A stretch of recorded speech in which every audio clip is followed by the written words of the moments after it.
go. All right. Everyone ready? Okay? Okay.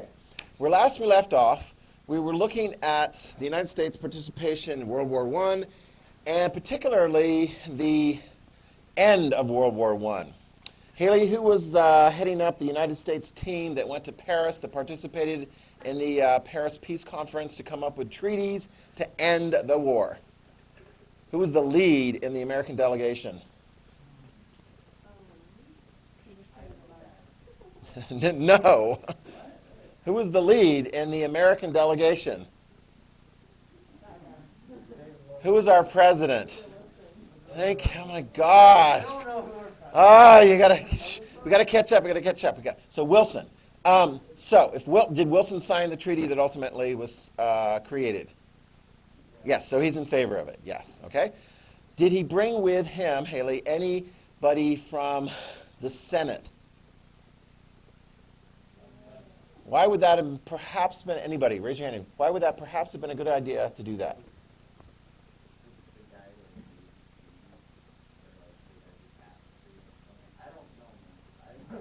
Okay, you're not sure. Yes, go ahead. The treaty committee. Okay, we need to get our verbiage. Go ahead.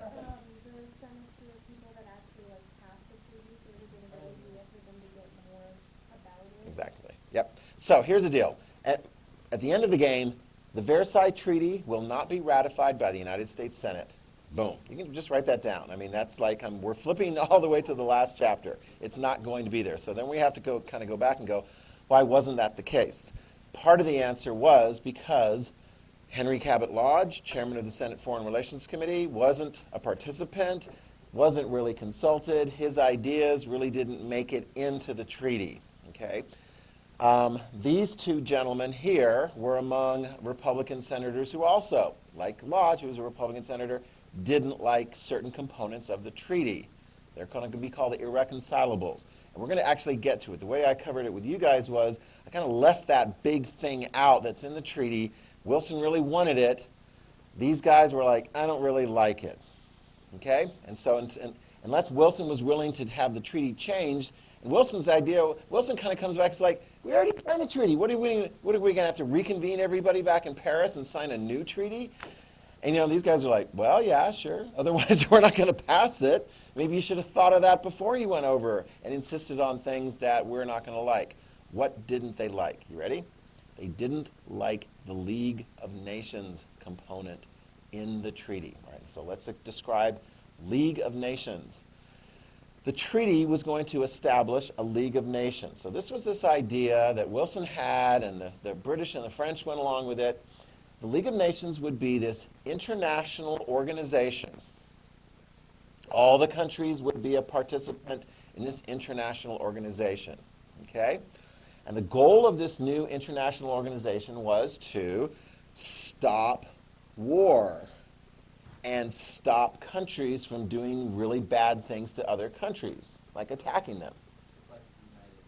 It's very good. It is like the United Nations. It's sort of one of the early efforts at creating like a United Nations. And when we get to describing the United Nations, we're going to see that they're going to learn from the mistakes and limitations of the League of Nations. And the United Nations is not a perfect thing. In fact, let me ask you this. Does the United Nations have the power to declare war and overthrow all things just by a majority vote? No, we'll see there's going to be various limitations on the United Nations. But it's good that you're thinking that way because the League of Nations was the United Nations before the United Nations came into existence. Put this down. The League of Nations will exist, but I want to think it only lasts up until the beginning of World War II, or thereabouts. The United Nations is going to start after World War II, and it continues on even still today. Put this down as well. The League of Nations is going to be weak. And as we go through our next unit, we'll see the League of Nations is not going to be able to meet its goals of stopping war, stopping bad countries from doing bad things. Okay? And part of the reason is because, big countries like the United States are not going to be members. When we don't pass the Versailles Treaty, basically it's our country saying we're not going to participate in this organization. So what is it? Are you against Bad countries? No. I mean, you're against stopping bad countries? No. I mean, like, we like to stop bad countries. What is it that, like, Henry Cabot Lodge and the Irreconcilables, from Idaho and so forth, what were they concerned about? Here's the deal. The way it was set up, the League of Nations, it's like everyone contributes their power, their sovereignty, their ability to say, look, we're going to crack down on stuff. These senators didn't want to hand that over necessarily. Do you understand that? Who should decide whether the United States goes to war? United States Congress or the League of Nations? What did these guys think? United States Congress, yeah. Right? I mean, are you willing to join an organization where you give up your individual opportunity to say, well, yes, no on this thing, or maybe, I don't know. I mean, are there certain things that you join that you give up your freedom? I mean, here's one. If you ever entered into, I don't know, a marriage, would you give up your choice as far as entering into intimate relations with other people? I would think you need to have that discussion with the person who you had the marriage with, because a lot of marriages, there's an expectation that, yeah, that's exactly what you're choosing to. I mean, that's kind of, so it's like, okay, well, is the United States going to join a marriage with all these other countries and League of Nations and give up our individual sovereignty of deciding when we go to war? These guys were like, no, we don't want to do that. We don't want to get dragged into another war. In fact, write this down. There was a sense that the United States got dragged into World War I. Anti-war feeling, you could, when you read it in the Zinn thing, it was detectable. I mean, there was a number of people who were against the war, World War I, voted against it and spoke out against it, and some of them were put in jail for a while. And so after the war, there was an even stronger feeling, and so, as we'll see, the United States is like, man, let's like not get into another war. Let's just kind of stay out of these things. Let's put America first in the 1920s and 30s. And will America get involved in World War II? Heck yeah, we will. Not right away, and not until the Japanese attack us. So, Wilson is unwilling to amend the Versailles Treaty. And so these guys, and particularly the chairman, it's the chairman of the Senate Foreign Relations Committee, which handles treaties, but we don't call it the Treaty Committee, that's sort of like, yeah, it's okay. No, but you're right. I mean, that's what they do. It's called, yeah, it's all right. No worries. Foreign Relations Committee. Yeah, exactly. And what do they handle, among things? Treaties. Yeah, exactly. So, I mean, you were right on exactly what they were covering. So they're not even going to take it up. I mean, if Wilson's not going to do it, they're not going to do it. They're like, it's done. Meanwhile, though, of course, Wilson's going to try to go kind of above the Senate Republicans and the Foreign Relations Committee and take his message directly to the people. Write this down. He goes out on an effort to appeal directly to the American people. Now, he can't go on television, doesn't exist. Radio's not really in place then either. So what does he do? Does he fly all over the country? Well, we don't really have very good air transport. No, I'm pretty sure. So he goes on a train. That's just how they did it back then. He went on a train. He went here, there, everywhere. And of course, his speeches are being reported. He's trying to drum up support for the League of Nations and for the Versailles Peace Treaty. And ultimately, he tries and tries and tries. Can you try too hard? Yeah, he had a stroke. Right? Did we mention that last time? Yeah, he had a stroke. You guys know what a stroke is? It's like your blood's not going up to your brain. It could kill you. At the very least, it's going to disable you. And I want to say for like 6 months, 7 months, I suppose, this is not good. Our president of the United States was pretty much disabled. The only people who could really see him were like close aides and his wife. He didn't have any cabinet meetings during that time period. So forget trying to like drum up support for the League of Nations. We were in a pickle. What would happen today if our president had a major stroke and was unable to do his or her job? Yeah, we've actually changed the Constitution so that the vice president can be the acting president during that time period, which is good. We got that in the 1960s. Okay?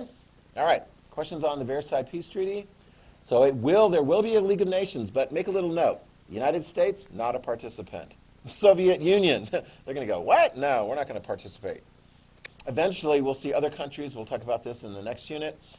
Germany was going to go, no, we're not going to really participate. And even if we do participate, we're not going to like do what we're told. That's when Hitler comes into power. So that's going to be a real mess. I mean, this next unit is going to be a real mess because we're going to call it Before World War II. All the stuff that went wrong before World War II. Yeah, it's the origins of World War II. Yeah. This is like, yeah, when do we call World War I World War I? After we hit World War II and go, wow, yeah, that really was a precursor. All right, now, I want to talk in your the bullet point. Let me see, where is this one? This is the last bullet point of that section, the United States in World War I. So on page 2, what? On page 2, like about 3/4 of the way down, there you see significance of the war for the United States hemispheric status. Okay, that's what we're going to talk about now. Okay? Ready? Are we following along okay? All right, good. Okay. All right, here we go. What was the significance? Here's the deal. I'm going to keep this fairly straightforward. Did World War I increase United States or impact the United States' influence in Latin America? The answer is yes. The United States' influence was increased. And you're like, I think the United States was pretty influential already. Well, guess what? It's going to be even more influential. What countries are going to lose some influence with respect to Latin America, and the United States is going to step in and become even more influential? Answer, European countries. Write it down. What about World War I is making it so that European countries aren't that connected and attentive to Latin American countries? Yeah, because they're fighting a war. I mean, which of the European countries is going to have a severe reduction of trade and connections with Latin American countries? Germany, yeah, because of the British Blockade. Thank you very much. The British Blockade keeps coming back again and again and again. It's very effective. Although for the British, put this down, before World War I, Britain was the #1 trading partner with a lot of the different countries. Not just the #1 trading partner, okay? Hang on. Got it? Is a financial partner. Now you're like, what do you mean financial? As in banking, as in making loans to Latin American countries. London is a very important financial center. Well, if you're a bank in London, who is coming to you continually saying, we need more loans, we need more of your financial resources and so forth? Well, Britain is, right? And so if Britain is not as connected financially to Latin America, they're not making as many loans to Latin America and so forth, who could step into the gap? The United States. Do we have banks? Heck yeah. In fact, think about this. London is a very important financial center for the British banking finance industry. What city do you think of as being the premier banking city for the United States? For the United States. Wrong. It's not in. Wrong. Thank you. Write it down. Brilliant. I love that. New York City. Okay, New York City. In fact, can you think of, if there was somebody who was really mad, Al-Qaeda, extreme Islamic terrorists, was really mad at the United States in particular, not just the United States military and the United States government, but mad at the United States financial industry, what would be a target? Exactly, the World Trade Center. That's why they hit that, because it was like the epitome of the United States financial implications and so forth around the world. Okay, that makes sense. That's why they targeted it. All right. So the United States will gain prominence during World War I in the finance area. Latin America is going to be much more connected with the United States as far as loans and things like that. So it's like the dollar diplomacy on steroids, all right? That's what war is going to be doing. As an example of this, take a look here. We got a slide up right here. 1915 in Washington, D.C., there will be what is called the Pan American Financial Conference. Pan American Financial Conference. In other words, all the American countries are going to participate in this financial conference to make sure that everyone is taken care of and who's got some money? Who can loan some money? And America's like, we got it. We got it. Because can you make money loaning money? Heck yeah, especially if that money is paid back with interest. Okay? Here's another thing. The United States is also playing a preeminent role during this time period, basically saying, we're neutral. Got that? Write that down. We are neutral through much of the war until we're no longer neutral. And Latin American countries, what should you also be? At least neutral. Yeah, do not take the side. And so, yeah, be on our side. So, are Latin American countries actually making money trading during this time period? Think about that. Are Latin American countries making money trading with European warring countries during this time period? Yes. Which ones? Not Germany. Very good. Britain and France. Very good. So they will actually see an uptick in that. Is Germany tried to bring Latin American countries into the war on its side? Yeah. Which country was like the example of the failure of that attempt? Mexico. Yeah, they tried to talk Mexico into it. Okay. All right, after the United States declares war, write this down. When the United States declares war in 1917, we send the word out pretty much to Latin American countries, hey, you can join us if you want. And 10 of them will. 10 Latin American countries, mostly in the Caribbean and Central America, will join in. Although put Brazil down, we'll come back to them later, they also will declare war. And a lot of their reasons are kind of the same as ours. Germans are sinking their ships, and so they're really upset about that. And the United States is like, yeah, you can join the war just like we have. Okay? Oh, of course, we'll close the Panama Canal to German ships. I mean, hello, that's obvious. Yeah, Mexico stayed out. They stayed neutral for the entirety of the war. Okay? Good. I think that covers that pretty well. Okay. Yes. All right, now, next. You ready? Very important stuff. Let's get into this. All right. We're going to go up to the section in your notes on effects and results of the war. Effects and results of the war. This is going to be very, very important stuff, and it's going to flow over very much into our next unit, the origins of World War II. Because, are you ready? Okay.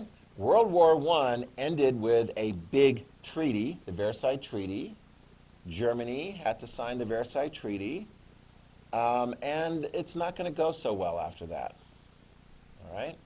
Sometimes after you have a fight and you make up, things get better. The United States relations with Germany after World War II, really good, especially the western part that was our ally.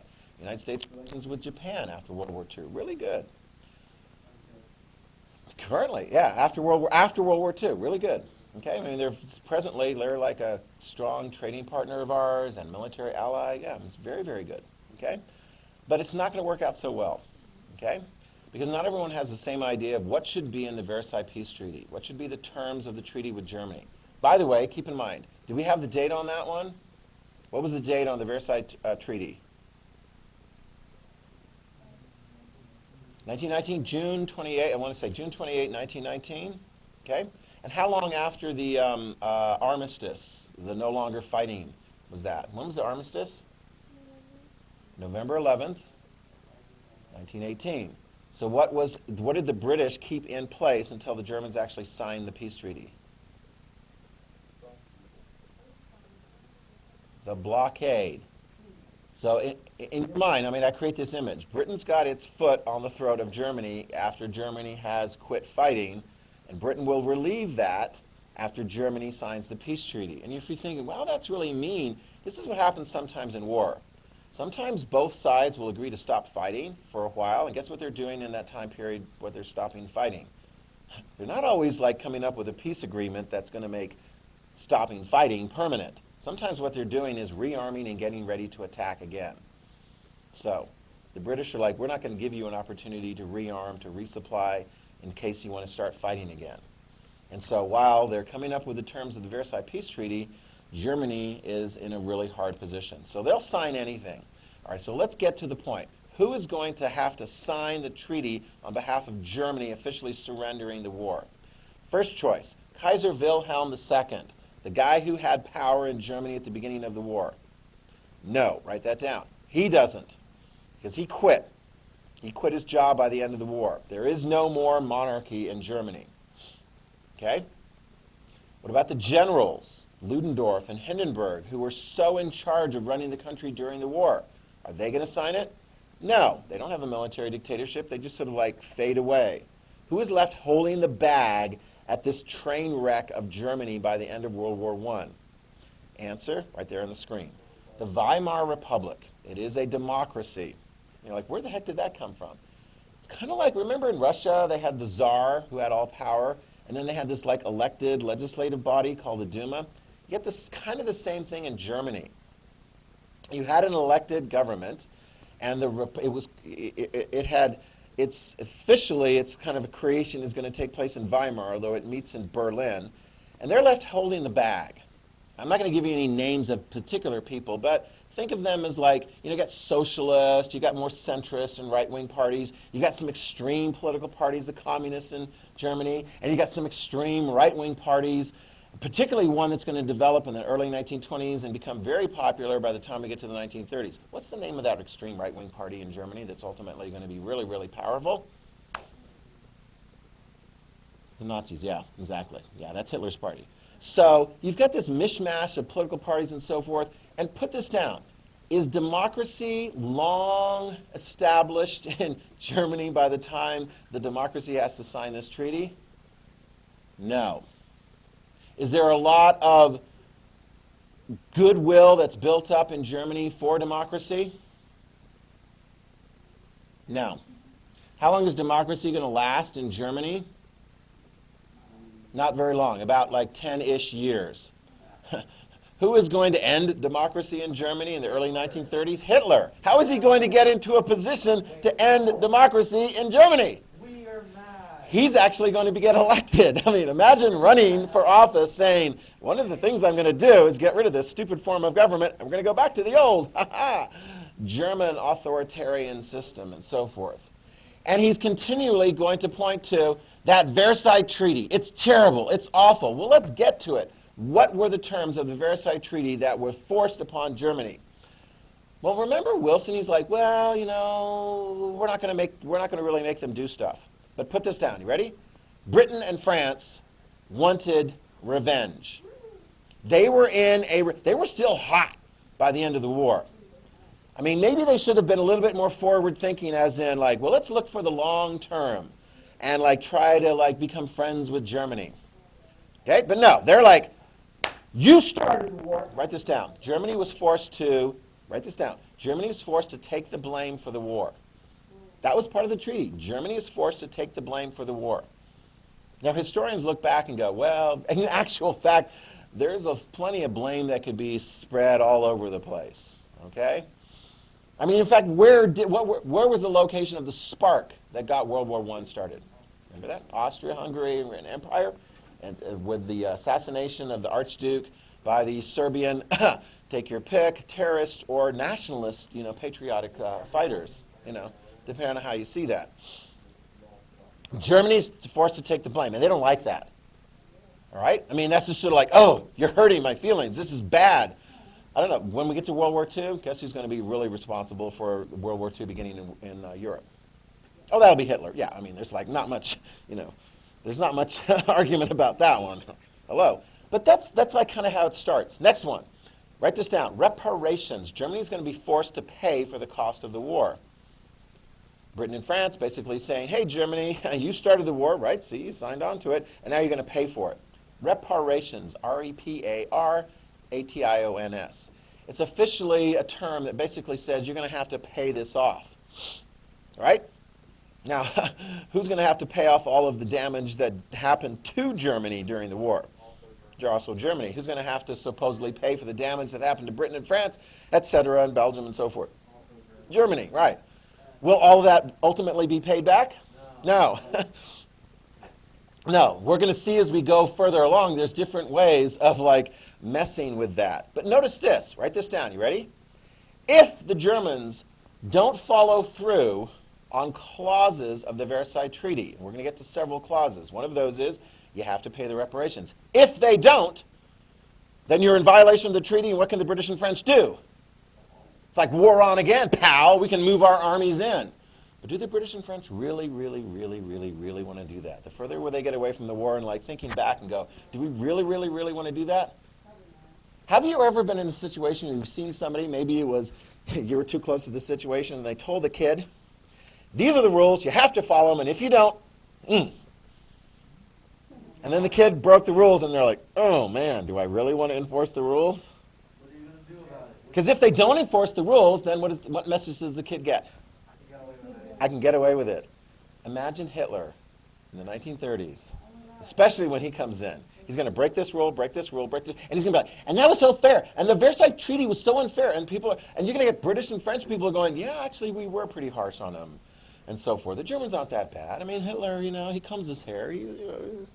Maybe he's a nice guy. I don't know. That Jew thing, he is awfully hard on them. Anyway, so if you lay out boundaries and the boundaries are broken, you don't do anything about it, oh my gosh, watch out. You can go so far trying to prevent World War II, and guess what's going to happen? World War II is going to happen, yeah. What the heck?